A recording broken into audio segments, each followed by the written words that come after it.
Hello, everybody. It's Susan again. This time I'm coming back to you to speak about Pluto one last time as it's turning direct in Capricorn. I've had requests for this.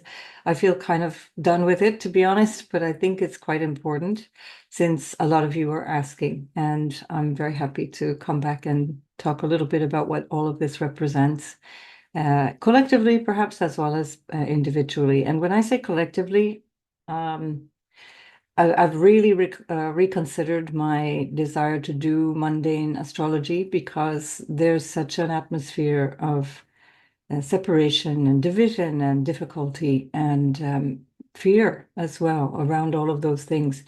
And I've really become recommitted to my spiritual path. I feel like there's absolutely no other way forward through all of this difficulty. And so, what I'd like to do instead is to really reinforce your individual journey, because actually that's the only thing we have control over. And when we talk about Pluto transforming and changing and causing disruption and causing difficulties for all of us, it's never with a sense of something coming at us that's happening to us. Sometimes I get in the questions, is this a good or bad thing for me with XYZ ascendant or XYZ ascendant? And it's just not like that. It's all of the things that are happening to us are happening through us. This is all of life. This is the truth of life itself, not astrology. Astrology is a dualistic approach to looking at life, but life is not actually, in reality, in the capital R real life or capital T true life, it's not dualistic. We exist in consciousness, we exist in a field of awareness, and everything that's happening is happening in our awareness. So the more we can get accustomed to that and understanding the depth of that and understanding what that truly means for us and how we operate collectively and within each other's orbit, and we're always in each other's orbit, the more we'll be able to grow and to be able to move our way through life. All of life, and certainly what astrology is here to show us, is learning about how to be human. It's just that. There's nothing extra. How can I be myself in this lifetime is really the message. And Pluto is very helpful for that because it's about the truth. It cuts through all of the surface appearance of things. It cuts through the dross. So I know that many of you are very interested in the politics. I certainly am. I really find it difficult at times to process what's going on, certainly after 35 years of following it. But I don't feel like it's going to bring any constructive um, reflection because too many people come at these ideas with a very shallow understanding of what is going on politically, and they will be motivated by emotions and whatever their own political agenda is, and that's not really going to change anything. So we end up just kind of talking at each other, or people don't see that I'm trying to read things through the astrology. They see that through the political lens, and they assume that I'm going from one perspective to another. And I've been accused of both, which is quite fascinating, which happens all the time these days because we're so desperately ignorant. Again, this is the Kali Yuga. This is the time of ignorance. It's the time of our dissolution, and it's not tomorrow. Don't worry. At least for most of us, it is over a period of very, very, very many centuries. But we're a part of that. And in the Indian tradition, when you are alive in this time, in the Kali Yuga, your personal spiritual practice is the most important thing because there's so few people who are awake and aware. And there's a lot of ideas that people are waking up, lots of people waking up and so on. But, I don't agree that it's necessarily as a percentage more or proportionally more than at any other time. It's just that it becomes more important that people do this because, of course, our population is growing, so inevitably more people appear to be waking up. But that's just as a proportional population. It's not actually that much more. It's always a minority of the world. It's probably less than 3 or 4% of the world who is truly awake, and the rest of the world are just basically trying to get on with their day-to-day lives, or even perhaps even more densely nefariously getting on with their lives. But Anyway, what I mean when I say that is not to say that we have no hope, but to say that we are the only hope in our lives as a person, as an individual awareness. We are the only thing that can change. We can't change the world outside of us. We can only change the way that we act within the world. And this is what Pluto is focusing our attention on. And so Pluto is not something that's awful that's happening to us. It's really about where are we able to understand the role that we're playing within this structure, especially these last 16 years in the Earth sign of Capricorn. It's been very much related to structures, very much related to the things that we used to rely on as almost a given, the nature of government or the nature of finance and the nature of business, all of these things seemed quite solid, even though they were actually quite recent inventions, fabrications even. But the point being that when we understand our role within all of that, then we can do something constructive. So we can change on the outside without transforming on the inside. So this is how I invite you to see Pluto in your life, certainly in your natal chart, and especially as it's transiting your natal chart. I will go sign by sign as well, so you'll see just a glimpse again. It's actually a reminder because we've done this a few times already now in the last 2 years. There's a lot to understand about how to grow through Pluto. And the truth is that life is not easy. A lot of New Age thinking doesn't like the sort of traditional approach of looking at life as difficult. We're not supposed to call anything difficult. Things are light and love and all that stuff. If you just, participate in life honestly, again, which is what Pluto is asking us to do, you'll notice that it's not that easy. It's certainly not that easy to be a spiritual being in a material world. It's not that easy to be in a collective, and we're going to discover that over the next 20 years with Pluto going into Aquarius.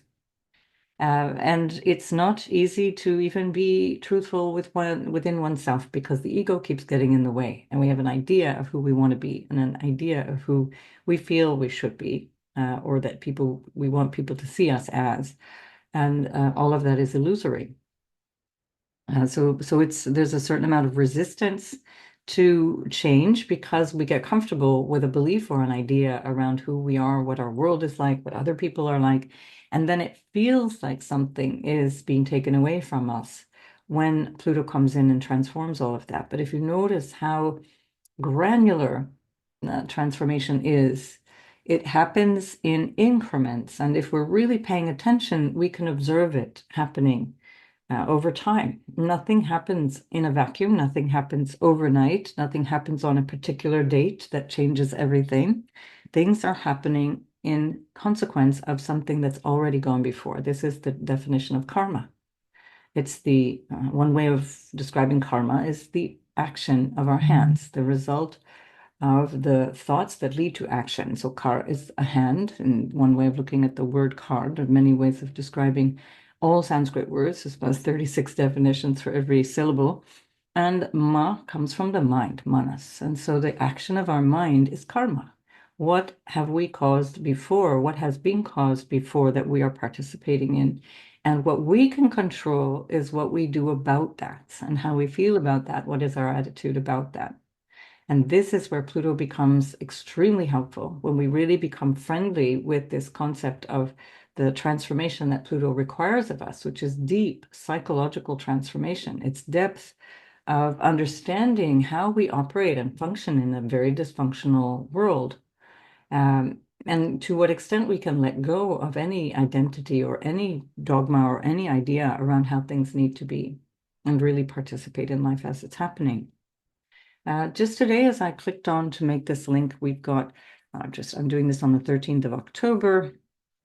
And I'm sorry, by the way, that it's been a lot of moving, and I've had my kids here. My adult kids live, my daughter's in Paris, my son is in London. We don't see each other very often, so I've had a lovely holiday with them.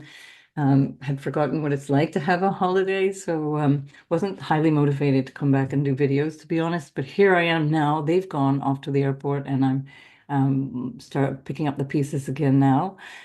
Just me and the dog again at the beach. All of this to say, now today is the 13th of October, so I'm missing this Pluto going direct in Capricorn by 2 days. So it happened on Friday. These are such slow-moving events that it actually doesn't really matter because Pluto has been at this 29th degree and roughly 38 minutes for already many, many days, if not weeks. We've really experienced this all the way through the last month, and we'll continue to experience this for the next few weeks until Pluto finally ekes its way into Aquarius on the 19th of November. So as of today, at this moment, we have a very interesting square. Pluto is squaring Mercury, which represents a cardinal square. Something needs to happen in a new and it's a way of creating some new dynamic or a new impetus for change. So very interesting that it's happening just now. This was just because I'd just sat down post coffee to do this video. But I love the fact that it's in a square to Mercury because it's describing a lot of what I'm trying to say here, which is that Pluto squaring Mercury is all about trying to get to something raw and truthful. What is really the bare bones truth? There's no there's a requirement that we have to think differently. And with Mercury having just come out of Cazimi a week before. The sun is still in Libra at this point, and also the sun is opposing Chiron. It's coming up very soon, within a matter of the rest of today. But by the end of the 13th, it will be in opposition to Chiron, and it's in a square to Mars. So this is perfecting soon, within a few hours of what I'm doing here. Probably by the time you see this video, there's a T-square between the Sun and Mars and Chiron, which also describes this, and all again in cardinal signs, it also describes this really urgent need for something to be different, something to change. This is approaching the 14th of October. As we get into the 14th, I already described that in my previous video, where there's some really strong dynamic for an impulse for change. And what we can benefit from is to bring that impulse to the most personal level possible. How much can I change? But most importantly, as we're working with Pluto, we're working with a lot of late degree planets, and next year, even like last degree planets. These are called the critical degrees at the very end of the sign. And when we work with these late degree planets, we're looking at something that has to be let go, has to be released. So what can we do to release all of these things? I will also be doing a separate video for the full moon in Aries, and that's going to be pulling in Chiron again.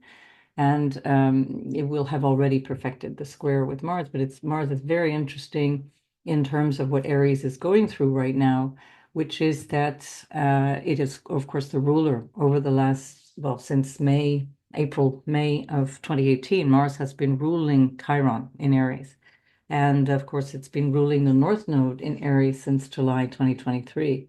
So Mars is a really important story, and the fact that it's squaring all of this, generally speaking by sign, but has also individually been squaring all of this over the last couple of months, is a really important story in our particular moment in time. So squaring Mercury in a square to Pluto, the Sun squaring Mars, Mars squaring Chiron in opposition to that Sun. It's a lot of change for healing. It's a lot of change to understand ourselves. It's a lot of change to understand how we take action. Mars is all about action. It's about assertiveness, can be about aggressiveness, of course. It is also potentially about war and all of those things that go with that. But again, it has to do with this need for a dynamic, a need for something to change direction. A T-square is a requirement of a change of direction. The tension has to give at some point. The first thing that's going to give way is going to be the sun, because the sun will perfect that square, and then it will move out of the square to be the first thing to move out of the square. And so we have to look at the sun for how to do something about this. And the sun is in Libra, and the reference here is that we need to relate differently to life. We need to relate differently to each other. We need to relate differently to what is just, what is right, what is fair, what creates harmony or not. That sun is also would have just a few hours ago, before I did this video, probably saying goodbye to the kids off to the airport. The sun was trined by the moon, and the moon is in an air sign in Aquarius. And of course, the moon in Aquarius tells us a lot about how we relate to each other. in our collective experience. The moon is building to a beautiful connection. Again, a T-square, again, a dynamic for change. It's a fixed energy now. It's a square to Uranus and a square to Venus, but I find that squares to Venus are not so challenging. It's unfortunately Venus herself is not in a great position. Neither is Mars, of course, by the way. They're not in their favorite places, which means that they don't act in the way that they can bring us the greatest benefit. They're not going to act in the most, let's say, straightforward way. It doesn't mean you can't get things done, and it doesn't mean that you can use them for specific tasks that actually relate to the energy of these signs, but it's just that there's a frustration, and we can feel that collectively anyway. But I don't find that Venus squaring the moon is necessarily a difficult, even though it's a square. And therefore, needing adjustment. A square is the energy of Mars, so we have a lot of energy of Mars in the chart, and the need for adjustment is there, but it is again coming through this thing that we already know, this Uranian thing that we already have been dealing with. By the time Venus is opposing Uranus, the moon will have left Aquarius, and it's also going to be moving into Pisces in the outside of the square. So that square is fleeting, but very important to understand. There's change again. Again, this is with reference to money, with relationships, with our values, with what is important.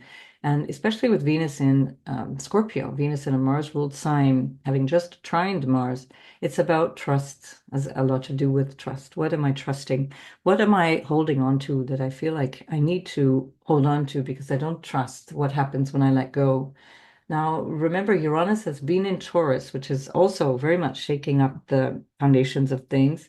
It has been almost in a trine to Pluto. It's been certainly an orb of a trine to Pluto, but that perfects only once Uranus goes into Gemini next year. But that has a lot to do with shaking up our foundation of what we value and how we value it and what we do around our stuff and what we do around our sense of harmony and foundation for security, financial or emotional security. But these are times where whatever is going on collectively, we need to call in and see how that's happening on an individual level. So nothing that is happening collectively is independent from how we are experiencing life. Where we see anger, where we see violence, where we see upset, where we see thievery, where we see all of these things, we have to come within. We have to turn, and again, there's no inner or outside. It's just that we have to use these terms to distinguish the individuated self and the collective, the unity, let's say, consciousness. It's about understanding our perspective on things. Where am I feeling this? Where am I acting this way without seeing it? So there are lots of things that we can learn, and Pluto gives us these hard lessons because the lessons are powerful. The change that Pluto requires is not the same kind of change, for example, as I don't know, let's say the moon in square to Venus, or even Venus in opposition to Uranus. These are actually relatively easy adjustments. They require something to be responded to, especially in the opposition, or something happens, we become aware of it, and we have to respond to it. But when we have Pluto, it is something that's grinding against either our idea of ourself or our idea of what is keeping us happy and safe, or what is in our relationship fields, etc. And it's really testing. Is this the right thing? Is this appropriate? Is this taking you towards yourself? Again, the message of life, and certainly astrology, is a depth of understanding of self. There's nothing else. We're not here to be millionaires. We're not here to be heroes. We're not here to be any of those things which are fleeting identities. We are here to understand what it means to be here, simply what it means to be human. And so in every moment of every day, there's something that you can do. There's something that you can learn from in terms of what is making you uncomfortable. And whenever you feel stuck or uncomfortable, or you feel like you don't know what to do, or you're feeling like you're a bit lost in terms of a sense of purpose or identity, the solution is to take action. So the idea that there are problems, the idea that there is something wrong. Again, like this idea that there's no difficulties in life, there's no suffering or any of those things. It's all just an idea. It's just a thought, and the only solution to that is to shift. We either shift our action and our behavior, or we shift our perspective. Either way, there's an action. Again, karma, there's an action or something that we can do. We're changing a thought, that's doing something. The thought leads to an action. And that's, again, the part of the definition of karma. And so this is entirely in our control. So the more that you have this idea that something is happening to me, how will I be affected? How will this affect my chart? How will this be changing my life? The less you will feel in control of your life, and the more you will feel afraid. And that's the other aspect of Pluto. It's the shadow of Pluto, which is to cause fear. And the fear is coming because you're giving up your power to something or someone else, either an idea or a person or a substance or a thing, money or any other thing, a political identity or political belief, a nationhood. That's also that Mars in Cancer that's a bit, riling things up at this moment with a lot of nationalism, a lot of protectiveness around one's sense of identity or original roots and family and identity around what it means to be coming from somewhere, what it means to be from somewhere. And Pluto doesn't care about all of those things. None of the planets do, but Pluto especially is here to just show you where the pain is coming from. And the pain is not coming from outside, it's coming from our perception of what is going on and how we can handle that. The solution to any problems in life is to really understand to what extent a lot of what we fear or what we think is wrong with what's going on at the moment is a really temporary issue that requires a bigger picture. So these slower moving planets bring us into a space where we have to look at long periods of time. Now, in the course of a lifetime, 16 years is a relatively long period of time. 16 years is what Pluto has been in transiting through Capricorn. It will be more than 20 years by the time it gets through Aquarius. It has different timings in different signs because the constellations have different sizes. The 30 degrees of the chart is the facility that we use in the 12th house system that is based on the movements of the sun and the moon, where they mark a new month each time, but it doesn't show you the real true size of the constellation. And that's why Pluto will whiz through certain signs and it takes forever through other signs. So anyway, all of that to say that our job is our inside work, or again, there's no inside and outside, but our sense of what it is that's going on within me, in my mind, in the nature of my thinking, the nature of my attitude to my life. What can I do? If we're looking outside in terms of what is going on around us, there's still something that you can do. If you're not doing something, you will feel anguish and disappointment and anger and frustration, maybe even rage. It's hard not to in these days until we keep pulling ourselves back into what is going on in this moment in time, in me, literally, in this next breath, in this next moment of awareness of this space of life that I'm embracing at this time. So there is always something to do. And often the things that we need to do are extremely basic, very, very simple. So often because our senses are pulled out of us and they're pulled into fantastical ideas, especially through propaganda and media and entertainment and so on. We have this idea that it has to be huge what we're doing. It has to be magnificent, it has to be enormous. And as I said in the previous video, the minor little things that we do can have incredible impacts, and we don't know what that impact is. You just do the thing that you need to do in that moment. It could be sweeping your front porch, literally. It could be, feeding the birds. I do that every day. Feeding the birds is something, it's so joyful and so wonderful and so easy. I just give them a little handful of quinoa. I just throw it on the ground and they're thrilled. And it doesn't matter what the lifespan of a bird is, and it doesn't matter if all the birds are getting an equal share. It all sorts itself out because that's the nature of nature itself. It's the nature of life itself. My little role in that moment is to just find the joy and the gesture of feeding the birds. And it's something that is not going to change the world in a huge way, but it's definitely going to change some aspect of the world, and we don't know how. And that's the point. We're just living life in this moment, and we don't know what the result is. In the moment that you're living, in this moment that you're listening to this, if you're still with me here, just think in terms of how this moment can be improved for yourself, for your family, for another living being. And that's all you have to focus in on. With Pluto, where you feel pain, is going to show you exactly what needs to be released. What do I need to let go of? What do I need to recognize is no longer who I am? Again, from the ego identity, because it's never been any more than that. You've never had that sense of a freedom of self if you've been holding on to an identity, and Pluto is chipping away at that egoic identity. And we have to be careful because when Pluto moves into Aquarius, part of the shadow side of Aquarius is an intellectual pride, an intellectual stubbornness, a very, very strong sense of self. The sun is not in good dignity in Aquarius because the sun resonates with Leo. It rules Leo because it's very centered in the awareness of self. It radiates from that point. It's pure consciousness of the self awareness, capital S self, if we can distinguish these things. And again, in Aquarius, it's about all of us. It's about the collective. And so often when there's a strong impetus or a strong energy in Aquarius, there's such a strong need to stand out coming from a fear of not existing, that there's an over-identification with ego or with thinking, with opinions, with ideas. And this will be the trap that we have to avoid over the next 20 years.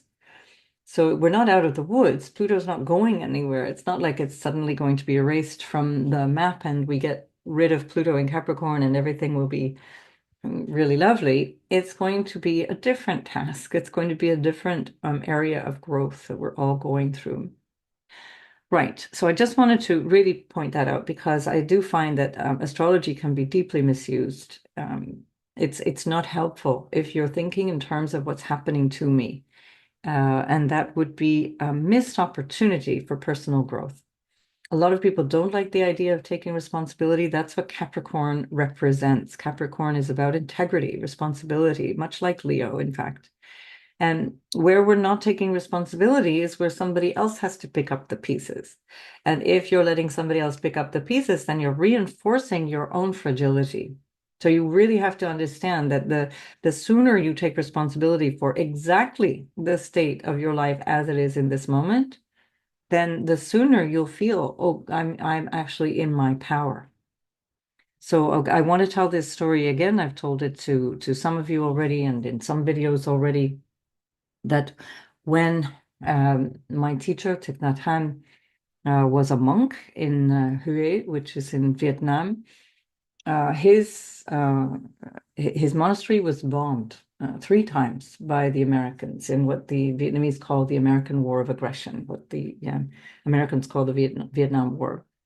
And so the point being that they rebuilt 4 times. They rebuilt 4 times because it was so important that they rebuild. And this is the only thing that we can do. We cannot decide how long something will last or whether it should last or whatever, but we can decide in this moment, what are we going to create? What is the creation? What can I create? And that's life. Life is just creation. It's just expanding into itself all the time. Where we get despair, where we feel this is not going to be possible, where something feels blocked. And I know, again, many of you in the American South, so many of you have written to me, and I really feel for you. It's a moment where you really have to let go and find that nature understands what it needs to do and participate in that, so that you take the blessing of whatever you have experienced. Notice the good, notice those lovely people, what Mr. Rogers used to call the helpers. And for those of you who remember Mr. Rogers in Neighborhood, and understand that that's the beauty of life. It's those moments. That's all that life is made of. It's these moments of how do we handle crisis, because crisis is life. This is every moment. Like I said earlier, the Eastern notion that life entails suffering is the more accurate reflection of life. And this new age idea that there should not be suffering or that we should deny it and pretend that everything's actually fine, is it takes away our tools for managing it, because there are tools for understanding where does the suffering come from. It comes from attachment, it comes from our opinions, our thoughts, and our beliefs around what's going on. So let go, let Pluto help you with that task where you feel the pain, where you feel this change has been immense over the last 16 years, and we'll look sign by sign in a minute. You'll be all the stronger. You'll be all the more integrated on your journey to understanding yourself, where you fully let go and you say, I surrender. Remember that little glyph that we see here with Pluto? I really love to see that glyph as, okay, I give up to God. I surrender to God. It's not I surrender. A lot of people, when I say that, which was Kelly Lee Phipps, by the way, who first said that, and I loved him. He was one of my earlier teachers in astrology, and just passed away about 10 years ago. And Kelly Lee used to say, it's like, I give up, I surrender. First thing that comes to mind for many Americans, because they're so used to, guns and movies and things about being under arrest or under attack, is that you're surrendering to violence. No, I give up to God, surrender to God, surrender to life itself, and recognize that we were never in control in the first place. We were never running this show. And when you surrender to that, like I was saying earlier about surrendering to nature, surrendering to what nature understands it needs to do in any moment, is part of the beauty of understanding your flow with life itself, because you're not separate from any of it. And none of it is happening to you, it's happening through you. You're just participating. You're like a puzzle piece that fits into the whole thing. And the more that you can engage from that perspective of fitting in and belonging to all of it, the more that you can see how important your thinking and your every little minor act that you engage in, every little minor thing that you contribute to life has such a consequence. And again, that's why I don't want to do videos any longer that have to do with politics, because people are somehow unable to divide the knowledge of astrology from their political subscriptions, and I don't want to be a source of division. It's not what I'm trying to do here. So I'll leave you to your stories, and I am moving more and more and more powerfully on my journey to my spiritual practice, which was always the foundation of my experience. I came through yoga, meditation, Ayurveda to get to astrology, and that's what I bring through it. So this is how I want to help you. This is certainly how I want to move forward. By the way, I haven't got my course outline yet, but I will very soon, and I will be starting in mid-January, the 13th. I think we're actually starting on the 12th, but there's on the moon of the 13th of January, we're going to be starting an astrology course with me, and I'm going to show you how I read the chart. It's not going to be for absolute beginners, but early astrologers, early beginners are welcome. Even if you have a strong practice in astrology, you might find it interesting, or at least you'll find lots of reminders. But nonetheless, I'd be delighted to help you understand your chart, and we will look at our charts. We'll look at individual charts within the group, but also people who are relatively well known in the world, and we will understand how to understand the nature of a chart. Is this chart helpful in this particular activity? Is it going to cause some obstacles in another type of area of life or activity? And so on. Understanding the richness of each individual chart. So along with that is going to be a lot of personal growth, because I don't do anything without wanting to encourage personal development and personal growth. So it's not just about astrology, it's about you growing through your chart. And also at the same time, but starting at the beginning of February, I'm going to be offering, after a year of absence, another Ayurvedic cleanse, and we're going to do a 28-day cleanse, and you can add that on as part of that, and we'll overlap the groups, or you can do it separately. So you can do either one separately, or combine the two, and I will create a special price for combining the two.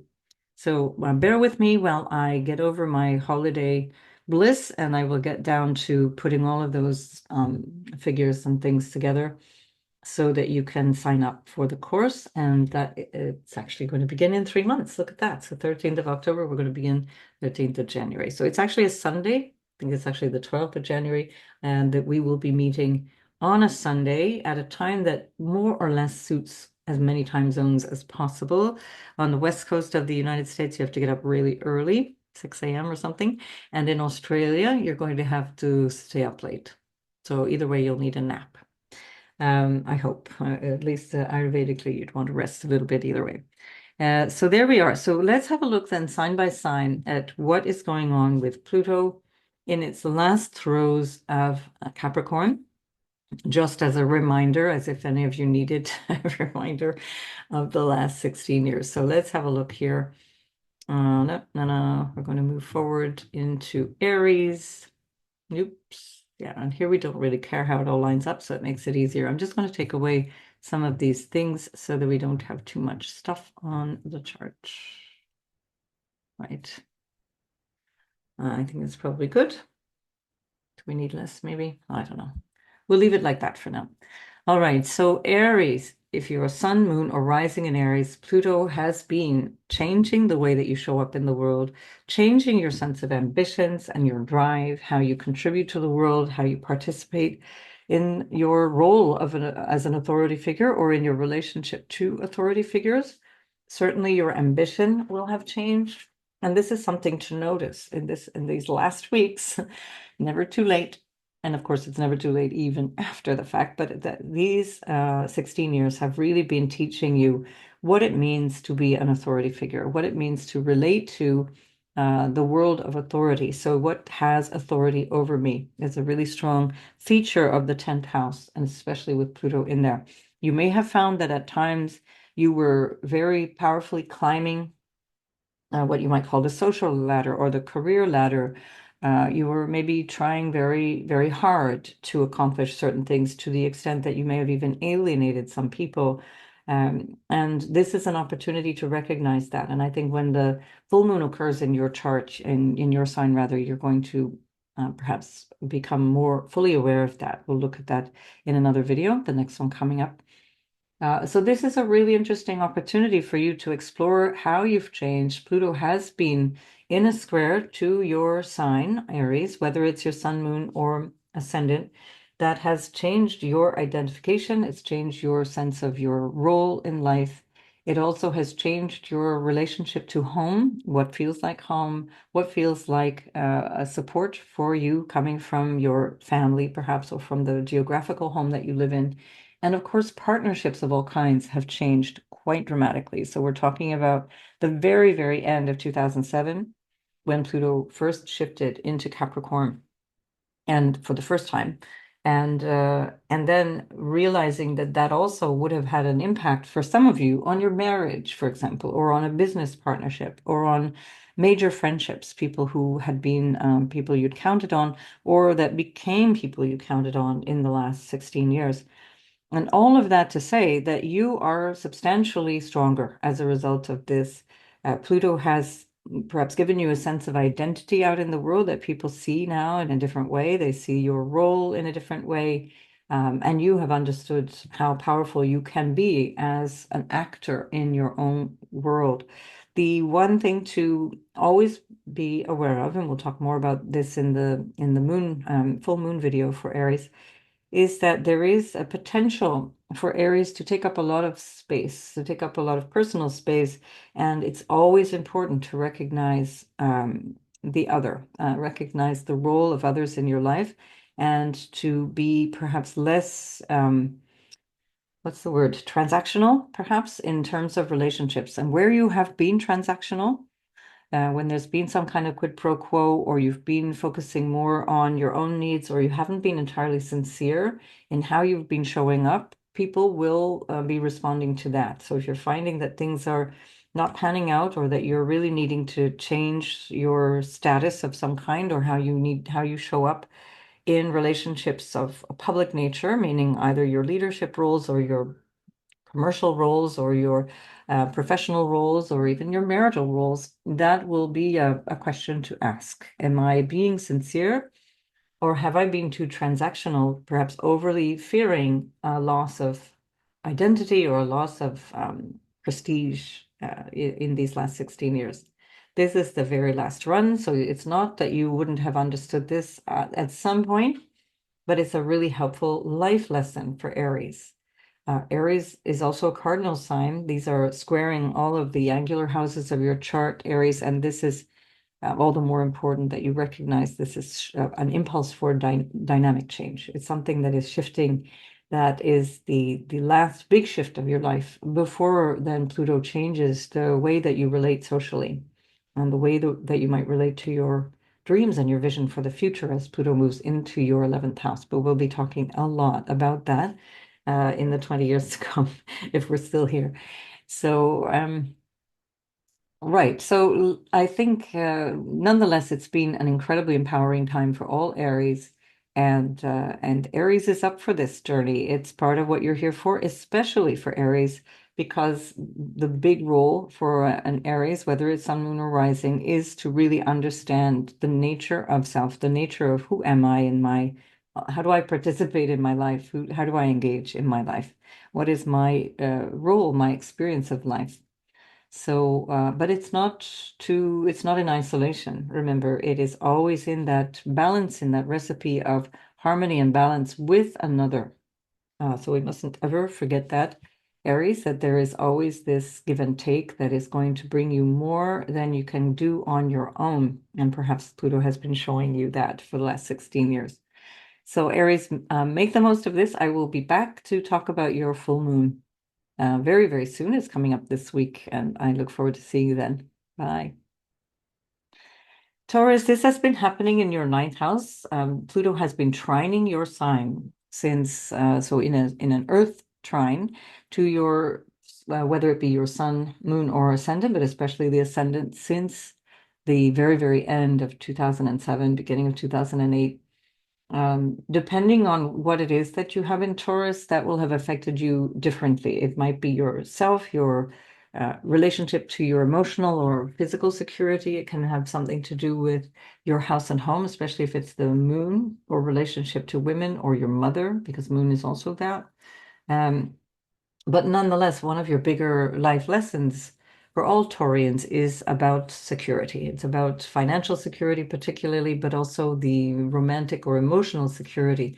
And with Pluto in the ninth house, there would have been a big difference in the last 16 years of your vision for your life and what you base your life choices on. So what you might describe as your life philosophy, or the foundation, or the sense of your belief structure, your belief system.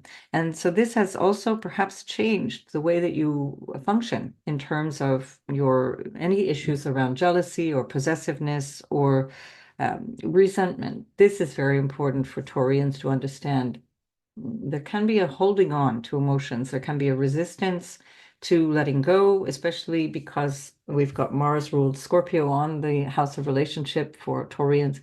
And Pluto in the ninth house has been showing you another way of seeing the world, another way of seeing life in the bigger picture. What am I here for? Is it really about this relationship? Is it really about that thing they said or did, or that I lost, or whatever, or that I gained for that matter? Or is there something bigger out there? The ninth house also has a lot to do with how you share information, and there may have been a teaching role, perhaps, that emerged for some Taurians, where you start to realize that you've got a lot to share, that you have, over these last 16 years, really understood that you've got something that you can bring to the world in a way that's very powerful. Wherever Pluto is, it brings power.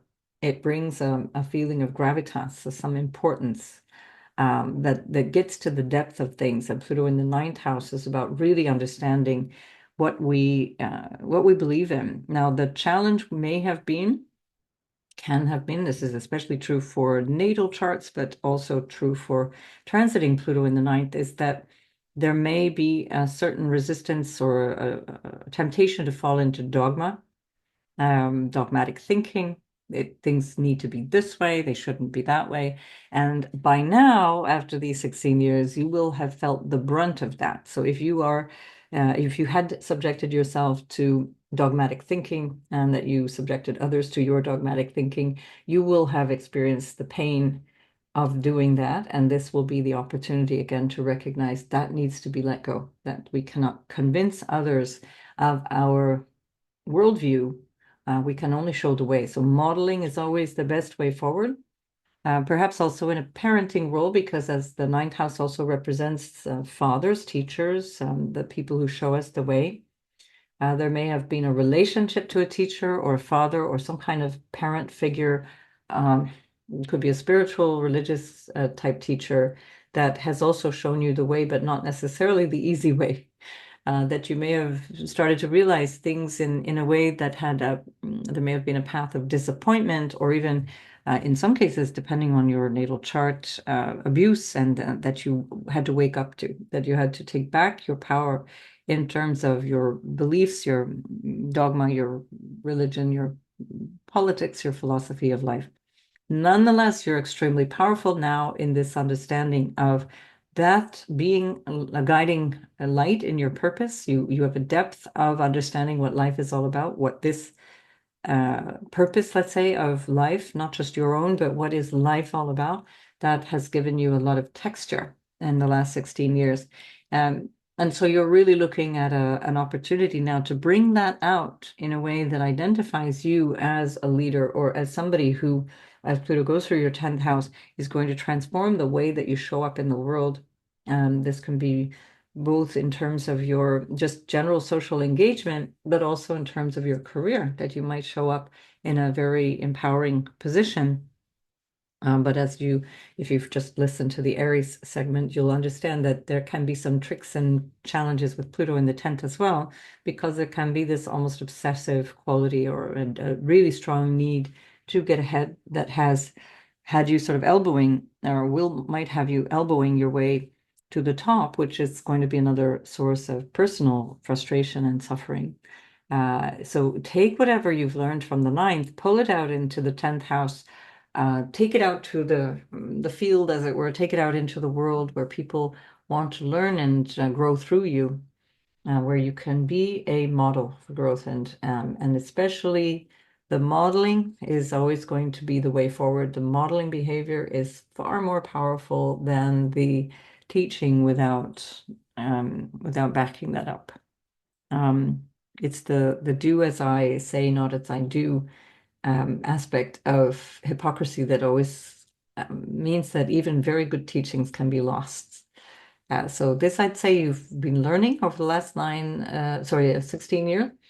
And the ninth house also has to do with international connections, or faraway places that have a value to you in terms of either connection with people or learning. That can be even philosophically. You might be sitting in your own living room, but you're studying things that come from other cultures, other places, other realms. This can also involve astrology. So there's some of you, no doubt, listening to this that have become more and more involved in astrology, counseling, expanding your role as either an astrologer or a counselor, or just somebody who's more interested in these things. And this is an opportunity for you also to pull all of that knowledge and growth out into the 10th house. So I think that's just about it, Taurus. It's already a lot, isn't it? So it's been a try, and it's been easier for you. You will change. There's going to be a need for bigger adjustment, bigger personal shifting. Remember what I said in the introduction? It's not about anything happening to you. It's about how you're growing with what's going on in life. So practice letting go. Pluto is helping you to let go. When Pluto is squaring your sign, when it moves into Aquarius, there will be a need for you to surrender a certain amount of the resistance to change that you might have sort of unconsciously pulled in through this lifetime. So use that deep awareness that you would have had over the last 16 years, and that will help you in the next 20. Good luck with all of that, Taurus. I'll see you in the next video. Gemini, Pluto has been moving through your 8th house, which let's start with the easy stuff. The 8th house represents all the things that are occult or mystery school stuff. It's the things that are It's what you might call hidden or secret society stuff, knowledge that is coming through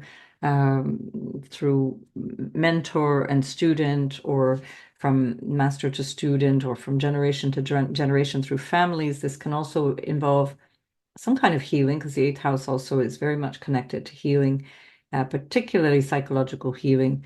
But there may have been a very, very strong inkling or an interest in getting into your, let's say, patterns of behavior, or your mind, and understanding the mind, the role of your mind, the role of how we can use tools like astrology or tarot or any other types of occult tools which are coming through the eighth house, and trying to understand ourselves better through all of those tools.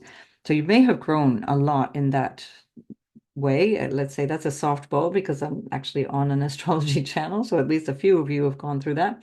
But there's another very personal way of looking at the eighth house, which is all about intimacy. And so the eighth house of intimacy it's about your psychological intimacy, meaning that when you're in a relationship, whether it be a friendship or an intimate physical relationship, which is also the eighth house, um, there may be a lack of comfort or a lack of ease at exposing who you truly are. And a lot of times with Gemini, there's a facility with words and jokiness and being very lighthearted, being very superficial, because there's a discomfort in being actually vulnerable in intimate situations. And Pluto will have almost forced that upon you. It'll have forced your hand to become more vulnerable, to become more raw, let's say, in who you are, more true to yourself. That can also have brought this understanding forward through family crises or issues that are coming through whatever crisis of finance or whatever you share with another person. Again, intimacy that can be physical or emotional and psychological, of course. And so there may have been some moments where you really had to dig deep, overcoming fear, overcoming obstacles that have been unconscious to you, but were actually family patterns that can be family trauma. And then at certain points, it would come through, and you're like, why do I feel this way? Why is this happening? Why am I experiencing this? I don't recognize this in my personal conscious experience of life. And yet you realize, oh, there was an uncle or a grandfather or an older sibling who died, and there was something that was happening that is now coming through me. And remember that we are a composite of more than one generation. We are multi-layered beings that are pulling in our families and our spiritual families, as well as our physical families in every moment. So this eighth house is where we start to find that. We embrace that and understand the depth of all of that. There may have also been something financial that you were experiencing that may have changed the way that you connect financially with your marital partner or business partner, or something to do with inheritance that brought you something that Pluto would have somehow shown you a change in your status in terms of money that comes through other people. Now, whether that change was more money or less money, more ease financially or less ease financially, depends on your natal chart. It's not possible to say which direction that was, but there would have been a fundamental change in what you receive from family, or from some form of inheritance or money that comes through other people that's not necessarily earned by you. So one way or another, you would have also grown and learned a lot through this eighth house financial aspect as well. The eighth house is also very much how you connect to your own healing nature in terms of your psychological awareness. Between the fourth, eighth, and 12th houses, we have a lot of intimate growth in terms of our psychological depth that comes very often through family patterns, through our early childhood patterns. And it's things that we realize are there, and now we realize we have to deal with. So whenever Pluto goes through the chart, often, especially the fourth house, the eighth house, we're aware that something's there. The 12th house, maybe less so. It's stuff that might even be connecting to another lifetime or some spiritual stuff that we haven't really had access to yet. The eighth house can be more things that we're aware, even if we can't define it, we know it's there. We know that Uncle so and so did something wrong, or we know that um, that early childhood was uncomfortable, but we can't remember why. Or we know that there's some kind of issue around money, but we're not sure what originally caused that. Um, this will have had an impact on you in terms of how you had to dig deep and overcome perhaps things that were unhelpful, that were behavior patterns or thought patterns or feelings and emotions that were not helping. And now you have this opportunity to pull that all into the ninth house of a vision for your future or a vision for your life, where the ninth house is very much how you see your role, how you see your what you might describe as purpose, what you feel life is all about, and to use that depth, how much you dug deep inside, how much you overcame through, let's say, occult wisdom or crisis management or difficult challenging emotions, difficult loss, difficult of course the eighth house represents death as well, and can also be simply the death of ego as well as because that's where the eighth house starts to the self goes to die in the seventh house, so it starts to diminish in the eighth house, moving into the seventh house on the sunset side of the chart, where the self goes to die in an egoic sense. But you may have lost in real terms as well. And so there's a lot that you would have had to grapple with and that has changed you profoundly in ways that may not have been obvious to other people around you. So especially with the eighth house, well, all the fourth, eighth, and 12th, things are happening a lot. It's kind of like the duck that's on the surface of the water and the little webbed feet are going super fast, but the duck looks so graceful. It's just gliding along, and that can be how things have been, and especially with Gemini on the ascendant or Gemini Sun Moon, there's a tendency to distract with words or ideas or creative expression or humor uh, from things that can actually be quite deep and difficult to deal with. So at the very least, on a personal level, Gemini, do look deep inside. Congratulate yourself for having come through something really profound. If you feel you haven't really touched on that, but you know it's still there, that work can continue. It's not because Pluto is moving out of your eighth house that you should stop that work. It's just that now you're aware that the work is there, at least, and you need to continue to keep shoveling, as it were. Not in the sense of digging your own hole, certainly not digging your own grave, but keep shoveling the to find something clearer. And all of the crap that you're shoveling is compost for something much, much better, which is that Pluto going into the ninth house. So see you in the next video, Gemini. Make the most of that and take good care. Cancer for sun, moon, and rising. This is it has also been in a quadrant house, just like with Aries. You're another cardinal sign. And so you've had Pluto in the opposite sign. So you have had lots of contention or challenge to your sense of self, but also your sense of what a relationship is in your life. Who is a good partner for you, who is not a good partner for you.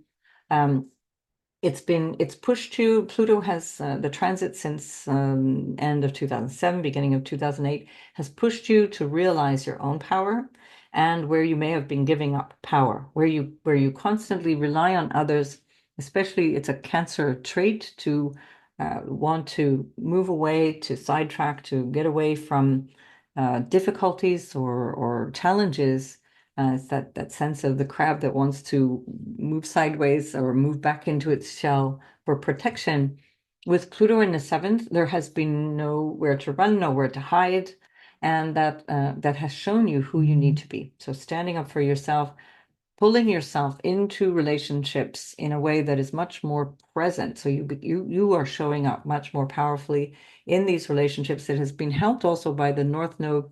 At the same time that Pluto is ending its journey through the seventh, the North Node has been in your 10th. So it's helped you to pull yourself out one last time into society in a new way, in a way that identifies yourself in different terms. Now, Pluto in the seventh can also have been extremely difficult in terms of some of the things that you may have had to face. That depends on your natal chart.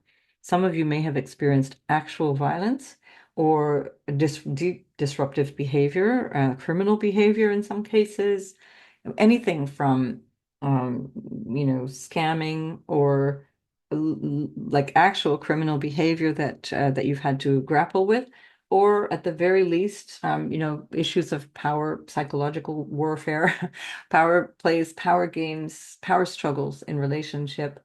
This can also be incredibly empowering around work relationships, things that have to do with clients, things that have to do with work people or business partnerships of all kinds. The seventh house is also where you encounter, say, therapists or people that can help you, where you are being shown, you're being mirrored back to yourself, who you are in this moment. So that has been 16 years for Cancer's rising sun and moon. And with that Pluto moving through the seventh house, you've learned so much about yourself, but it's been through bumping up against other people, and realizing where you may have, again, dropped the ball with regards to what you needed to do, or who you needed to be for yourself. And where you might realize that you're unconsciously choosing very powerful people because you didn't realize your own power. Now we're at the very end of Capricorn, and Pluto is still until the 19th of November, offering this glimpse into what is my core power. Where can I stand in my power? How can I be just who I need to be and not have to be wobbly in the face of a relationship, in the face of someone else? See the introduction to this video to see more about that. So Pluto going through the seventh house has changed everything, particularly the quality of relationships that you're in, the type of people that you're agreeing to be in relationship with, how you, in some cases, escape relationships that are abusive or recognize the pattern that you have been falling into that has disempowered you. Now you start to recognize where your power lies. But this also applies to your career because Pluto has been squaring your 10th house from the seventh house, and it applies to your physical home, property, and the value of all of those things, but also where you are feeling grounded and feeling safe and secure psychologically as well, emotionally even as well, which is that fourth house quality. So now Pluto, as it's moving into your eighth house, is going to take that courage that you've understood your role, your sense of self, your identity, and it's taking that into the eighth house where you can start to realize what is still holding you back in terms of your own either inner fears or your lack of awareness around issues that are unconscious, perhaps through the family, through again, intimacy or areas of life that belong to how you connect with other people. So it's not the actual relationship itself, but it's the result of the relationship. Seventh house is the relationship, it's the other person. And the eighth house is the stuff that results from relationship. So for some people, that will bring more in terms of money. It can bring more in terms of uh, challenge as well, for that matter. There's, again, it depends on the natal chart, but always, always, always with a sense of how can I learn and grow from this? And remember, Pluto is all about detachment, letting go, releasing, not with staying. It's not about staying with the pain of whatever is going on, because the pain is the symptom, it's the message that says it's time to let go. Remember the meaning of that surrender, surrendering to God, spirit, the universe. It's not surrendering at the point of a gun. But keep that in mind as Pluto goes through the eighth house, that you have strengthened yourself, your sense of identity, your sense of what you're here for in terms of career, how you're here for yourself in terms of your emotional security, in terms of your physical or home-based security, perhaps even in connection to your family. And when Pluto goes into the eighth, it's also going to be an opportunity to go into things that have to do with the deeper mysteries of life through the more occult aspects of life. And you can listen to the Gemini segment to hear a little bit more about that. Of course, it'll be different because that's Aquarius for Cancer and it's not Capricorn for as it is for Gemini. But nonetheless, Cancer, I think you've come through a lot, because also for all of the cardinal signs, not only was Pluto in Capricorn, but also Uranus was from basically kind of late 2011 through 2016, Uranus was squaring Pluto from Aries to Capricorn. And so all the cardinal signs, Aries, Cancer, Libra, and Capricorn, have come through the fires of hell, uh, Hades, Pluto, And we're here. We're here to talk about it. So there you go. I'll see you in the next video. Good luck with that, Cancer. And so Leo, Pluto has been moving through your sixth house, and it's about to leave your sixth house, move into your seventh house. And the sixth house is what is known as a Dusthana house, or a challenging house, a house of difficulties. It's a house where it's one of the houses where we have to make a big effort. It's a house of sort of sacrificing, where we also find, for example, servants or people who are considered to be employees or doing something of service to other people. Now, this is not Leo's favorite place to be. Leo, Sun, Moon, and Rising. You are more happy in your radiant self, being seen, being able to expand yourself, but learning over these last 6 years how being yourself includes being of service to others has been a very important lesson for Leo, especially Leo rising. This, of course, especially the Leo rising by house placement, but by derived houses, the sun and moon will also have been impacted. And since the sun is at home in Leo, it's a very important message for Leo sun too. So part of your identity now is in understanding how you are here for other people as well. How part of what you're here for is about humility and being of service. And it's in that humble way, in the sense of the sun radiating every day without any thanks or care for thanks, that you are here. You're here to just shine, just to be yourself, to radiate. Doesn't mean give to the point of depletion. The sun is not depleting itself as it's giving, at least not in any moment soon. And so we have this opportunity over the last 16 years to recognize the beauty of service and the spiritual connection that can come from being of service. This would have also affected you in terms of your own healing, maybe physical, maybe psychological, something that may have come up for you medically, or it may have been somebody else in your life that you would have had to take care of.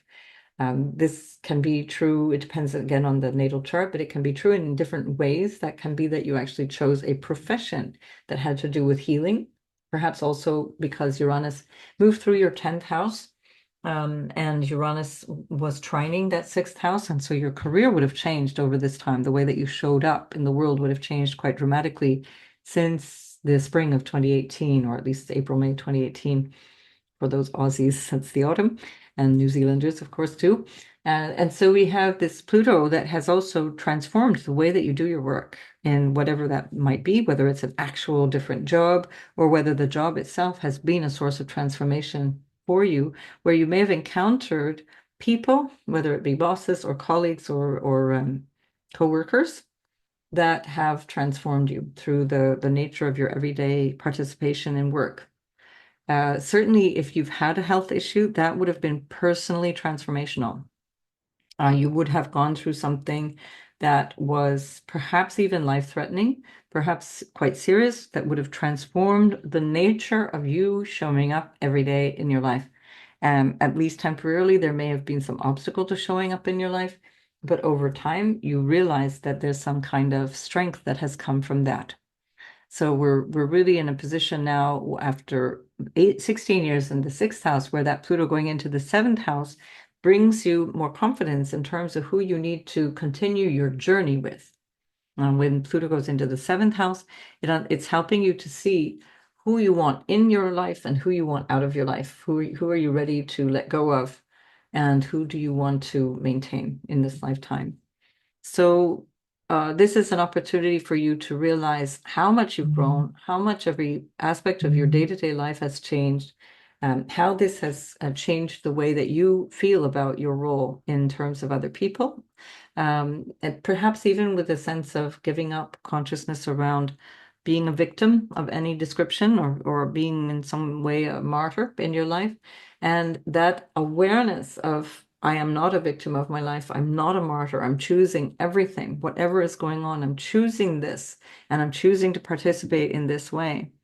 Will help you enormously as Pluto goes into the seventh house and you become more conscious of how you engage in relationships, and you will be less susceptible to any relationships that seem to dominate you, or to control, or try to change you in some way that's inappropriate for you. So make the most of this, Leo. I think it's a very energizing shift for you. You will definitely see a change in your life over the next few months and certainly the next 20 years because Pluto will be moving into the angular aspects of your chart in opposition to yourself, changing you quite dramatically through relationships, changing your sense of where do I live and how does that feel? What is my security overall? How do I feel rooted and grounded in my life? And how do I express myself out in the world as I step out of my front door through that 10th house of social participation or your social status and potentially career as well. So good luck with everything, Leo. I'll see you in the next video. Virgo, Pluto has been moving through your fifth house. It's been able to give you a glimpse into how you can just be yourself, how you can show up. It's a trine, another earth sign, and Capricorn is a trine to the earth sign of Virgo. And this depends, it's similar for the sun, moon, and rising sign, but it's got a qualitative difference. If it's the moon, that will be much more intimate to you. You may not, people may not have realized this transformation is happening. You may have felt it more, or it can be something connecting more to your home and family and where you live, even with your mother. And also, if it's your sun or your rising sign, this will be much more noticeable in terms of how you show up and potentially even through career. So the fifth house is where you are expressing yourself, where you show up and have you dare to be yourself. Now, in the beginning of those 16 years, there would have been a lot of experimentation or even a lot of doubt, maybe even a lot of pushback in terms of how you show up.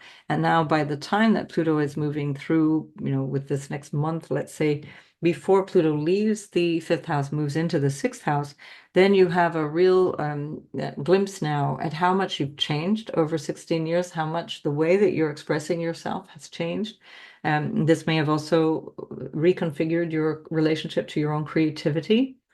In some cases, you may have lost a sense of creativity over the last 16 years, or you may have gained a depth of creativity.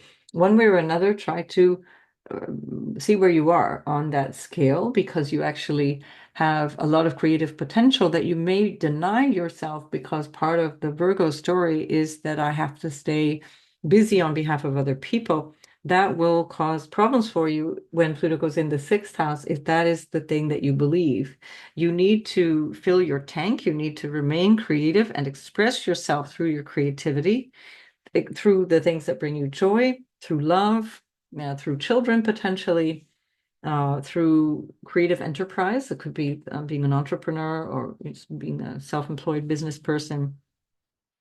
All of those aspects of self are required for you to be able to be happy in your everyday life. Otherwise, you just end up being a grumpy old sort of doormat. And that's not what Pluto in the sixth house is meant to bring you. You're going to be changing your relationship to your work and your everyday life to empower you to become more engaged, more sincere in your everyday way of showing up. And the way that you're going to build that sincerity with Pluto moving into Aquarius in your sixth as of the 19th of November is to get the depth of who am I and how do I show up in the world?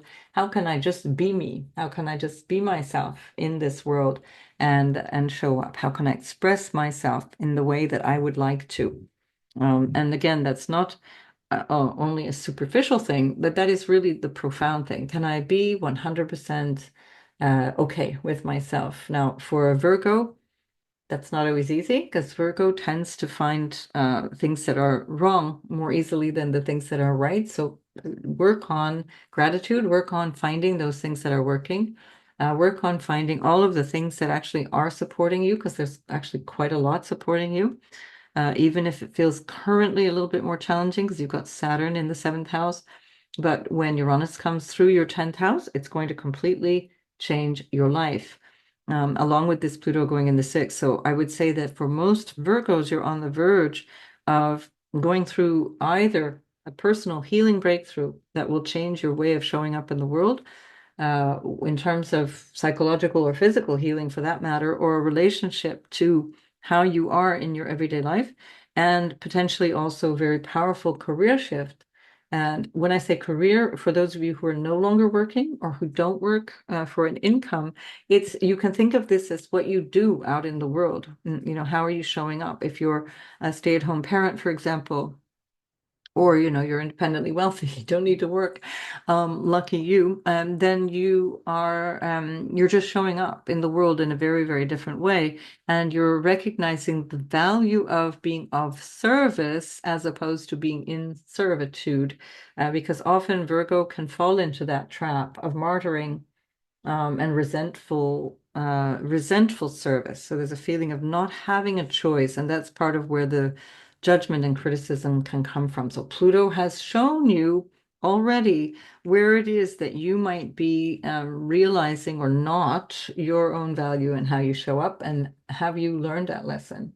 And if you haven't, get your little pen and paper out, Virgo, and do that list of pros and cons and the ways that you've seen yourself grow. Pat yourself on the back and be honest. Don't be critical with yourself. Be honest. And that's different. Being honest is not the same as being critical. It's just acknowledging what is. And can you do that and see that as an opportunity for growth instead of an opportunity to beat yourself up? Just saying. All right, so Virgo, make the most of this transit. This says we have about 1 month left, but the growth continues. It's not like all of a sudden things switch off and that opportunity is lost. It's never lost. It's just that it's accented very strongly in this moment. Good luck with all of that. So Libra, this is happening in your fourth house. You've had since the end of 2007, beginning of 2008, an enormous amount of change in terms of where you live, in terms of your home and family, the lineage that you come from, connections to childhood, connections to your own, perhaps country, the land that you come from. How has that transformed you? The things that make you feel secure. There will have been an enormous shakeup psychologically. You may have felt at times full of despair, full of genuine challenge. It is a challenging place to have Pluto going through, in the sense that it feels like everything at once feels under question, feels like it's changing rapidly. And that would have been in a square to yourself, meaning that you had to change quickly to respond to all of that. Now you're capable of doing that because you are another cardinal sign.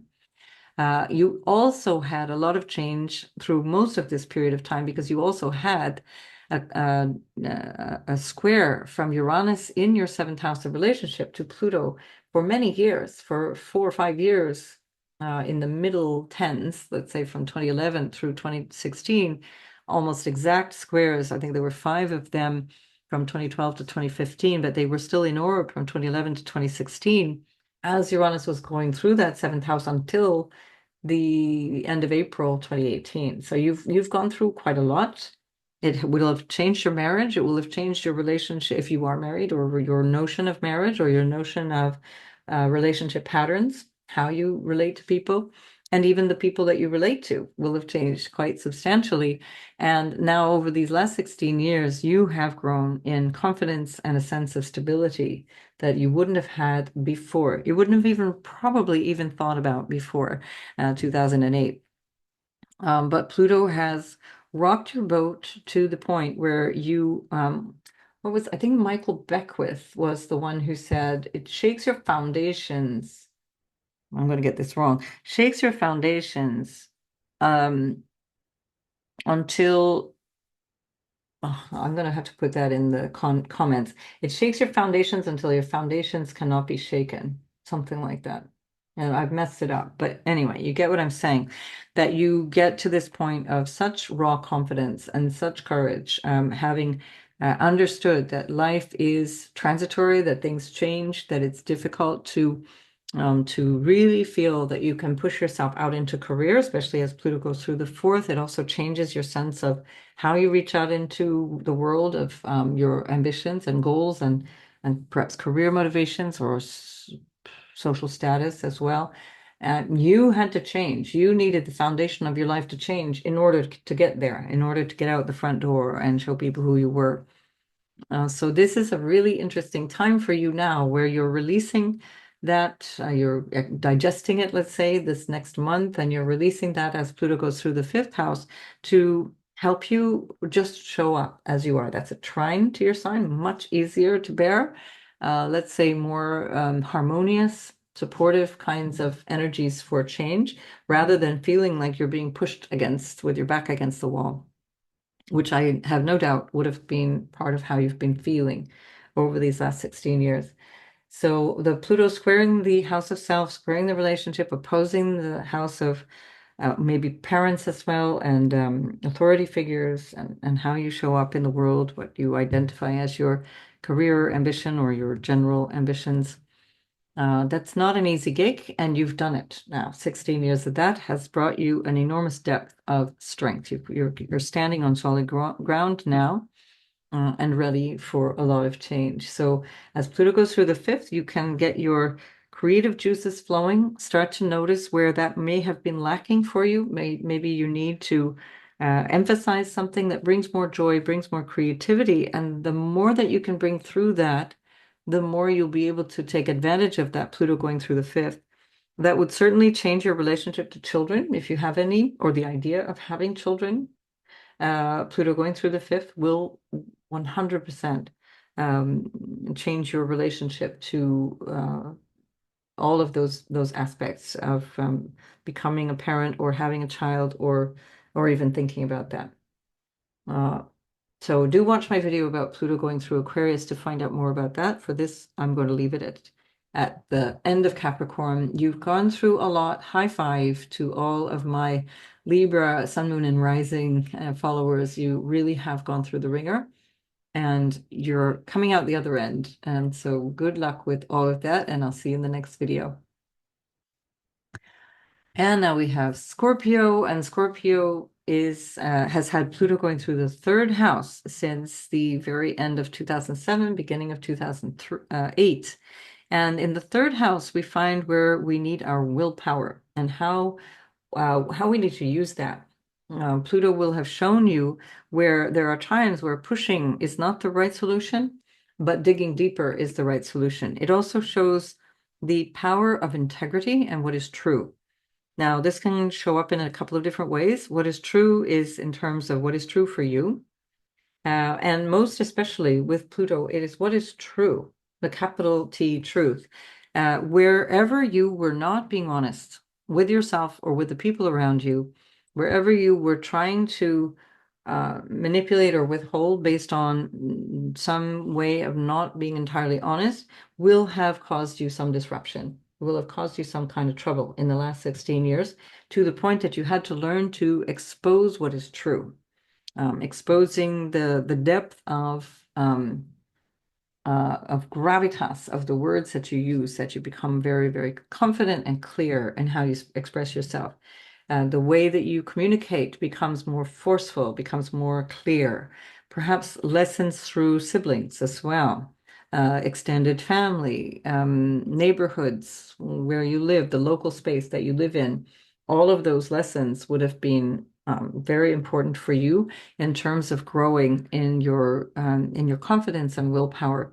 You may have also developed incredible skills, life skills. It's an area of life where you learn the kind of basic functional skills. It could be language skills, for example, but it can even be things around, I don't know, computer skills or, software skills, this kind of thing. Learning how to drive a car, for example, this would be third house stuff. All of that would have been a part of your deepening your confidence and deepening your capacity to really show up for yourself. What else? Third house is, again, as I mentioned, siblings. It can be uncles, extended family, cousins. It's especially younger siblings, but not necessarily only. So there will have been a shift in relationship there, either potentially through their experience of life, but also at the very least through the way that you're relating to each other. Now, this has been a sextile to your either sun, moon, or rising sign.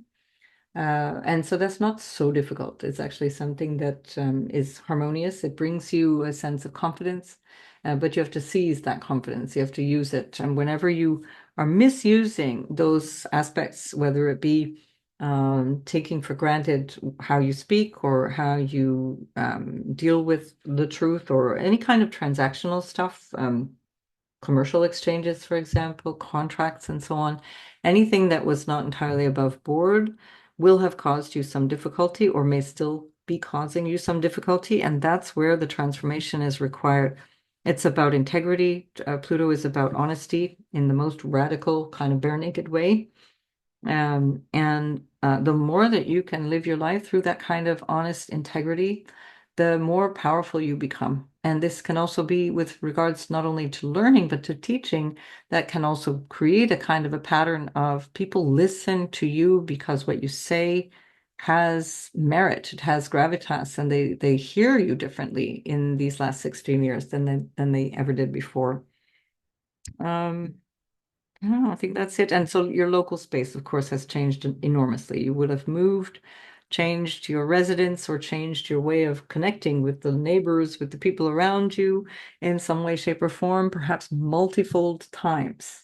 Perhaps also, especially for work, because that was squaring your sixth house of work. And so you may have had to move a few times because of work, or at the very least once or twice. Yeah, and so it doesn't mean that you won't do that again. It just means that that would have been something that is part of that journey to how you reach out into your everyday life in a different way. So I think that's it, Scorpio. Of course, Pluto is your modern ruler. It's many astrologers consider that the ruler of Scorpio. I don't personally give rulership to of the outer planets to the signs, but there's a lot of affinity between Scorpio and Pluto. And so that energy of transformation, especially if you have a, strong signature of Scorpio in your chart, Sun, Moon, Rising is a strong Scorpio signature, more than those planets is more strong. You will be here for transformation. That's kind of what you signed up for. And so Pluto is just bringing you more of that. It's about where you really come up against the edge of courage and needing to learn where you need to trust more and how you need to let go and transform more to get to the place that you want to go. So that's that, Scorpio. I think especially for many of you, you will have actually grown in that scorpionic courage, the scorpionic capacity to bear with so many things that are not easy. It's already not so easy having a lot of Scorpio in the chart. That is something to say.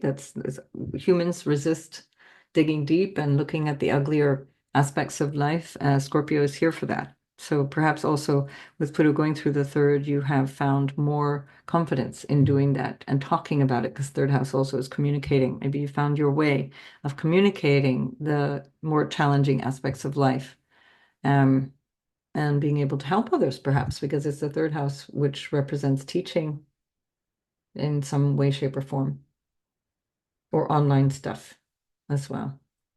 Right, I'd have to see your chart to know more specifically, but Scorpio, you're here for it. Pluto will be moving through your fourth house, and that will be really rocking your foundations. You will want to change quite a lot over these next 20 years as Pluto goes through the fourth.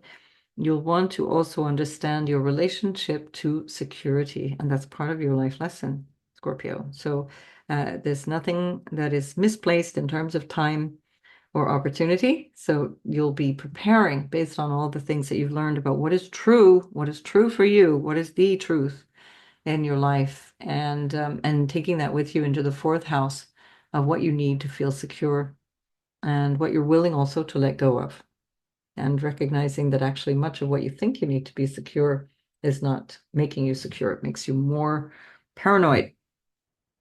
All right, so Scorpio, I'll leave you with that, and I will see you in the next video. Sagittarius, this has been happening in your second house. So Pluto has been moving through your second house of family and what supports you, including your relationship to money, to your valuables, to the stuff you possess, your wealth, transforming your wealth, transforming your relationship to money and income in general, transforming even potentially also the way that you eat, because the second house is whatever you consume, even for that matter, drugs or any other things that are consumables, whether it's handbags or marijuana or whatever, the things that you consume will have transformed quite a lot over these last 16 years. their importance to you, their significance in your life will have transformed a lot. So your sense of value hinges on a lot of these things. That's how we work unconsciously. Our sense of self-worth is reflected in what worth we give to things around us, and that has transformed dramatically. This has been again since the very end of 2007, beginning of 2008. And as Pluto has moved through your second house and continues to do so for one more month until the 19th of November, you are really looking at something completely distinct as you move from the second house of what is my value to the third house of how do I communicate that? How do I understand the truth of what I say and what I believe is important to communicate with or connect with others through?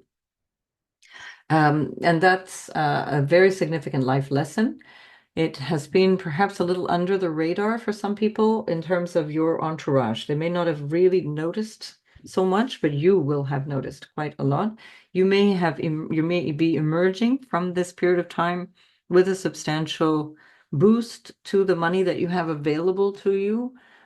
Again, potentially the opposite is true. Perhaps that you started out with a ton of money and you're ending up with less. But one way or another, Pluto has shown you the value of money. It's shown you the value of taking care of what you value, the importance, let's say, of handling all of that, and the strength that you get from that. Perhaps also you may have engaged at times in either some kind of dynamic with other people around money, where you had to stand up for yourself, or you had to learn how to be comfortable with other people uh, either using money as a weapon or managing money for you, and that may have become something you needed to take responsibility for. That is part of this 16-year journey for you. Around food, the second house represents your body and food and what you consume. As I mentioned, there might be recognition of how your choices, how you consume things, has affected your well-being. Second house has to do with health overall. One of the health houses along with 6 and 12. Second and 8 are contributing to that as well. And so this can also have changed your relationship to all of that. What does it mean to eat healthy food, or what does it mean to have been dealing with issues around food of any description? Certainly with Uranus in the sixth, that may have also been a situation that you had to deal with since April, May 2018. That may have changed your relationship to health and what that represents for you. Second house again, family. So whatever relationships you've had with family members have transformed immensely over the last 16 years. There may have been perhaps a more flippant relationship with family that becomes more serious, or you may have had a relationship with family that was requiring more of your freedom. That's a very strong signature for Sagittarius overall. That you may have wanted to break free of certain family patterns, and Pluto going through the second house has allowed you to do that. Either way, you're coming out more empowered by whatever the changes are in family relationships, which may have even involved the death of some members of family. Um, yeah, and so Pluto will be moving into your third house, and that will change your relationship to siblings, cousins, extended family, your ambitions and your sort of short-term goals, the way you use your willpower, the way that you connect with people through communications of all kinds, exchanges of all kinds, whether that be even in just in terms of your local space, your neighborhood. You might decide, for example, you want to move into some kind of communal space where you're, especially because it's Aquarius on the third house. Um, that's one of the reasons why Sagittarius, especially as a rising sign, but anyway, sun and moon, the third sign from Sagittarius is Aquarius. So there's a different kind of more spacey, more free way of relating to the people around you. So it's not randomly because Sagittarius is Sagittarius that they have that quality of engaging with people in a more free and open way. It's because Aquarius is on the third house. Now we've got Pluto moving in there, and it's going to change the way that you engage with your local space, with your community or your neighborhood or your siblings or cousins, etc. But especially with your relationship to what is true, what is, let's say, the truth, your relationship to sincerity and honesty around yourself. What is true for me? And that doesn't, it's not the same as like, what's my opinion about stuff? It's like literally, what is my truth? Um, am I living my life authentically? Am I living my life through who I need to be in this lifetime? And Pluto will help to do that for you, help to bring you that courage. And that's all ahead. Starting next month, it's already started. We got this first glimpse of it in 2023, but you're on your way there. So take all of these lessons around what you value, what is your value, and how you deal with valuables of all kinds and your whatever supports you, and take that into the third house as Pluto goes for 20 years through Aquarius in your third house. All right, Sagittarius, good luck with all that. I'll see you in the next video. Capricorn, my heroes. You, so many of you have so many stories of change that are enlightening, and your Aquarius friends need to really listen up. The movement of Pluto through your sun, moon, or rising sign, but especially through the ascendant sign, where it really changes the whole foundation of your life, and sun with your identity, moon with your relationship to your emotional nature, your mind, your home, mother, etc. Um, this is a big deal. You've passed. You're still here. If you're listening to this, you definitely succeeded, regardless of what the world looks like right now. It's you won. You won. The last 16 years, you've made it this far. And the main thing is to understand your relationship to integrity, your relationship to what you are here to build, to create, to instigate in terms of something durable and lasting. And have you been able to come through in a new way to create this thing that you need in your life? How have you changed in order to be able to withstand whatever life throws at you? Now, Pluto coming to the end of your first house, honestly, there's just about nothing that is going to be as transformational as that. You will be a completely different person, no doubt, to the person you were at the beginning of 2008. And so this is something that you can celebrate. You're moving from this place of constant change and learning to take responsibility, learning who has responsibility, learning who you need to engage with, who you shouldn't engage with, how you are entering into power struggles with people, where you yourself have been the cause of power struggles with people, where your urge to control has been an obstacle with people. These are major lessons. These are incredible life lessons. And so as Pluto goes through your first house, as it has been, and it still will be for one more month, you can really look back on all of these different ways of seeing yourself in such a new and different way. The idea of how you have perhaps felt that you needed to control or micromanage things has shown you where that becomes very painful, where that is never the answer, where surrender is the only way to developing your strength and your sense of self. That the control, and especially trying to control others and how they relate to you, will have been the thing that causes the most pain in your life, or has done for the last 16 years. Now you're learning that lesson. You personally have transformed, even physically, you will have transformed. Obviously, 16 years, we can say anybody would transform, but you will have transformed the way that you operate, let's say day to day, in all different aspects of your life. That's you personally, how you relate to yourself and who you are towards yourself, how you see yourself, but also your relationships, with the seventh house being opposite to that, your home and family life, your property, all the things that you have been working towards for security, and also, of course, your career, what your career ambitions have been. So a big deal here, Pluto, and well done. Capricorn, and Pluto is moving into your second house. You'll see much more information about that on my other videos about Aquarius, Pluto and Aquarius. But as Pluto moves into your second, you're taking this new sense of your relationship to yourself and your life and to other people and your ambitions, etc., and you're taking it into your second house of value.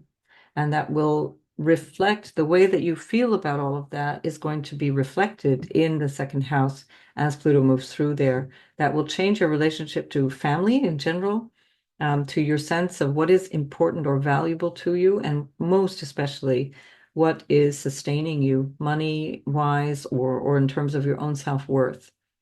So that will be where the bigger focus is for the next 2 decades. So honestly, hats off to all of you, Capricorn. You have gone through a lot, especially in the middle, sort of mid part of the, let's say, early to the mid part of the 2010s, when Uranus was squaring your first house from 2011 until 2016, basically, right through till 2018. And that would have been the when you just would have been feeling like you were in the ring constantly. So hats off, well done. And you're going to find yourself shifting quite dramatically over the weeks and months to come. You already have been feeling that shift, but enjoy it because now the shift is well underway. You have already overcome something. Now you're kind of integrating, you're wrapping it all up. So best wishes for the second house transit of Pluto for all of you Capricorns, well deserved. And I'll see you in the next video. So Aquarius, you're about to receive Pluto into your first house. And before you do, it's like Pluto is kind of trying to get you to understand all of those deeper hidden messages of the 12th house, the unconscious or the place of self-undoing, the place of where we recognize that there are patterns that we undertake consciously, unconsciously, secretly, not secretly, perhaps connected to ancestral patterns or spiritual patterns of behavior that we needed to overcome or change or grow through, let go of. That's a 12th house is also about letting go. It's also about release, what we can release in life. And in many ways, it's been very much about a spiritual release, material release, about a release of perhaps actual people in life, but the 12th house is also a sense of letting go of control, or what we think of as control, where we surrender to the divine in many ways. So you will have gone through that journey in a very private way, in some cases, perhaps publicly for those of you who connect more overtly with your spiritual life or the people around you that connect through other means that connect with you on that inner journey. But also, this can also, with the 12th house influence, have been something to do with healing, whether that be spiritual healing or physical healing or psychological healing. That can be a challenging place. There can have been some need for you to step back from life. It can be confinement in the literal sense, where you either went away to a retreat center or to some kind of clinic or to some kind of hospital, or you were required to step back from life, even briefly at times, where you needed to take time off work or you had to step back from active life to figure things out or to physically heal or to heal somebody else, because that also can be that you're actually working in those contexts and that more and more of your attention has been put into these places which are a little bit more off the grid or behind the scenes. Either way, that would have changed you quite dramatically. It would have changed your relationship to life in general, to your kind of everyday pattern. And now this is moving into your first house, where that awareness of the depth of change and the depth of connection to spirit, or to what is, let's say, behind the eyes, and the behind the veil kind of energy. That is what you're bringing into how you become you, how you show up and be yourself in the first house. That will affect you in terms of your relationships, your sense of your inner experience of security or home, where home is for you, how you manifest that out in your social status, whether it be through marital status or some kind of role, a work or employment role, vocational role. All of this is undergoing a big change. The 12th house also has a lot to do with faraway lands, foreign people, mm, everything that's not here in front of your eyes, everything that you can't see in this moment. And so there may have been some aspects of your life that really connected you deeply to things that were far away. It could be regarding immigration, migration of all kinds, or some kind of notion of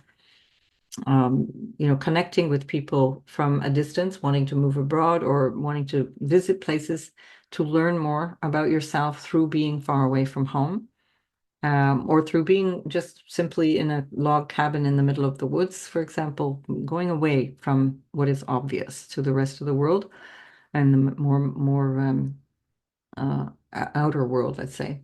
The 12th house also has a lot to do with what is secretive or hidden. And that can be that a lot of what you were doing over these last 16 years was not really obvious to other people. Can be something as literal as doing research, that you're literally kind of stuck in a lab and you're not really, um, or writing a book or whatever, you're not really showing up specifically out in the world except in that context. Or it can be something that is more secretive because whatever you were doing required not talking about it. So that can be good or bad, depending. That can be also because the 12th house has to do with bed pleasures. There may have been a lot of learning around your relationship to sexual activity or to connecting with people through what you do behind closed doors, including, again, as the house of self-undoing, any kind of addictions, patterns of addictions, and overcoming that. And so many of you will have also grown a lot through the challenges of having to deal with addictions and addictive behavior of all kinds. But if you're here, if you're listening to this, that means you made it. And that is how you come back into the world as a changed person. And we all have the privilege of salvation and transformation, redemption. That is part of the human story. And that's where Pluto is taking you in the next 20 years. As it goes through your first house, you transform yourself, but it's coming from the fruits of what you've understood through that 12th house journey that you've undertaken for 16 years. So hats off to you as well, Aquarius, because not only have you learned a lot from some sometimes very challenging aspects, more unconscious processes or unhelpful processes, including hidden enemies and people that may not have wished you well or may not have been supporting you, but you only realized perhaps later on were part of the problem, and you've come through it. And now you're bringing that out in the first house to learn about how to be yourself and how to be in balance in relationships without resorting to power trips or power struggles in relationships. So, yeah, good luck with all of that, Aquarius. I'll see you in the next video.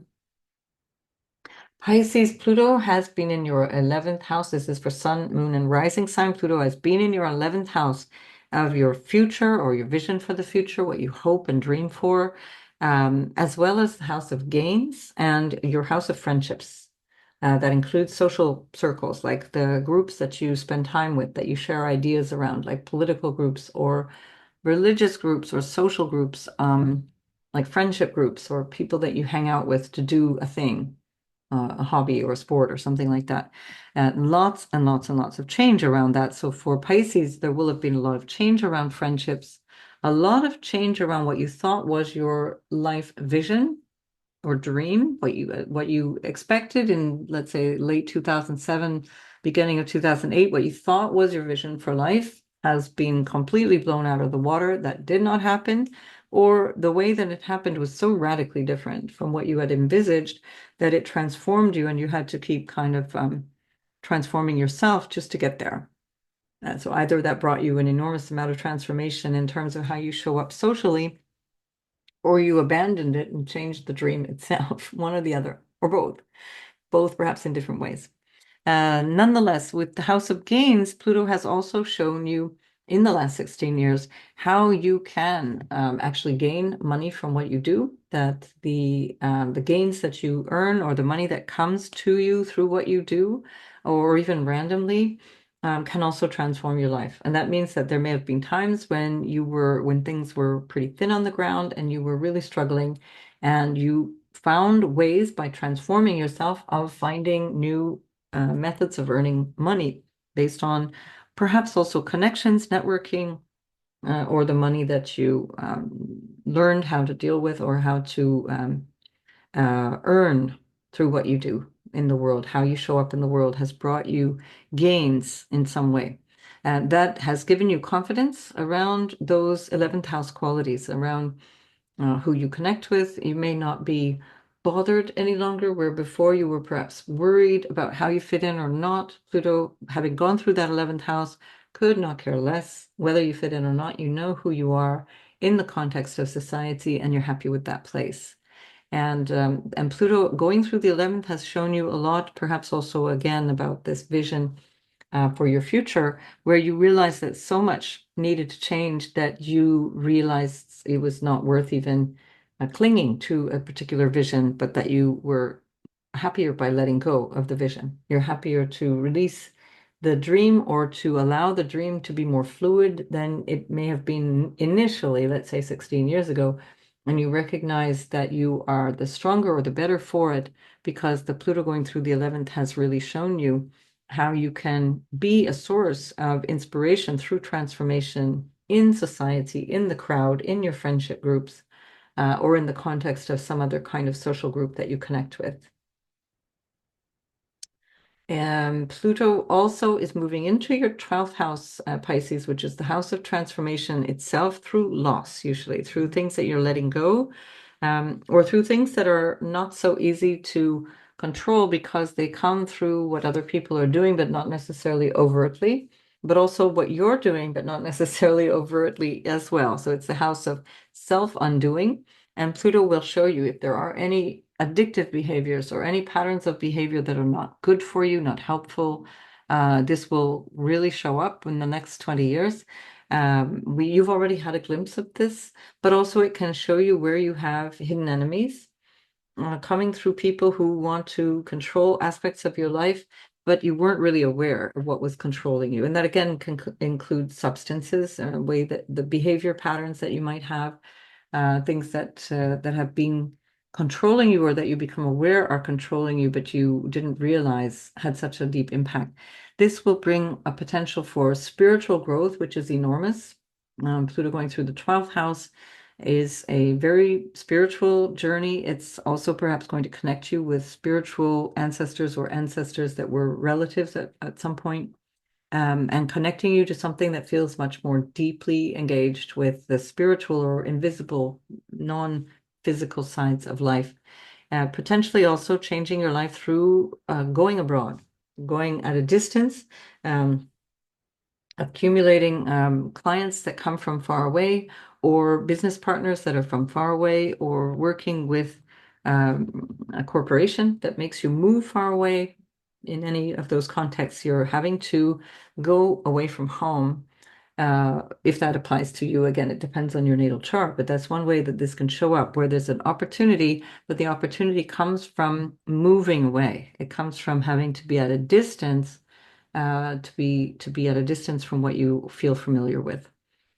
Um, Pluto also in the 12th will bring you opportunities for empowering yourself through what you do behind the scenes, like meditation or retreating or participating in work behind the scenes, whether that be through hospital work or clinic work or research work or locking yourself in a cabin and writing something, for example.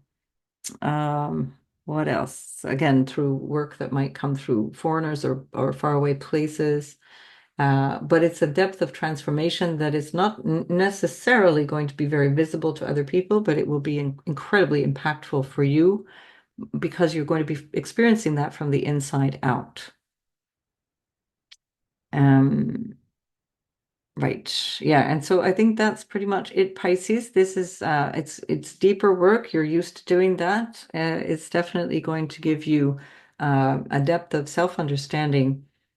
Part of the Pisces lesson is to beware of feeling like a victim, feeling taken advantage of, feeling like you have to sacrifice yourself in your life.